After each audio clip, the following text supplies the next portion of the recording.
long because it's warm, as you know. What I want to do is pay a homage to the idea of the hardy tree itself. I don't know if you've visited the hardy tree in St Pancras Old Church. There's this astonishing tree surrounded by gravestones that swim around like sharks' fins. And it's an enormous collision of lives and names and words. And when I was asked to take on a collaboration across to Iceland, I thought at once of the moment of the Icelandic volcano when I'd been trapped in America, in San Francisco, which was nice enough, but it was a sense of not knowing. It was complete limbo. You never knew when you would get out. And I therefore went through a big book I've just finished called American Smoke, inspired by that moment, and took out all the references quite randomly to volcanoes. They might be in Mexico, they might be the island of Volcano of Sicily, and conglomerated them into a lump. And I then super shredded that and sent it off to my collaborator, and now these the words are actually emerging like tongues. It's beautiful from the various books she chose.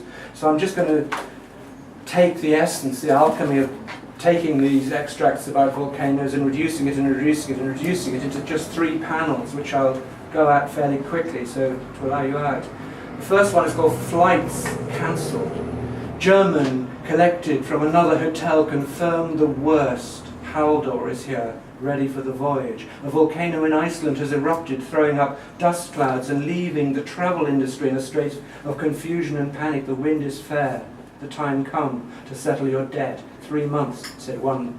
3 years, said another. Zeno's map was not the first.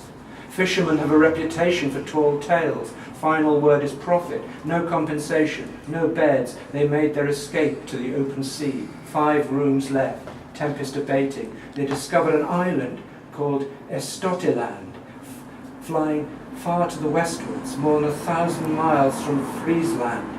Eyes peeled for a Cormac McCarthy trolley. 2. Volcano. Typewriter melts, font pours into river, solid ball. We're being chased by a volcano, he said, denounced by the church for acts of heretical piety. Metaphors running wild, northern sophisticates reinvade the barren rock. She spurns furs and black motor. Director in white gloves, Flynn, walks through the hot bedroom. She kisses her dogs. Bellissima, speaking in tongues at 2 p.m. The car still not fixed. We stopped at a little open-air trattoria. I bought the typewriter on a table, working till 4, playing the Ouija board and giggling like schoolgirls in just our undies, earnestly engrossed in the upturned glass we disembarked. Rocks, many-coloured, sulphur, and above all the crater, smoking day and night. Assistant director pulls on a petaled cap and a bikini to crawl by swan to Iceland. And the final panel is called Day of the Dead, obviously in Mexico. Things are chunkier. Sickly, sweet blend of coconut oil, patchouli, burnt popcorn. The way, the barred by a bearded woman, no access without accreditation, bondage knots, massage seminars, and a keynote costume orgy.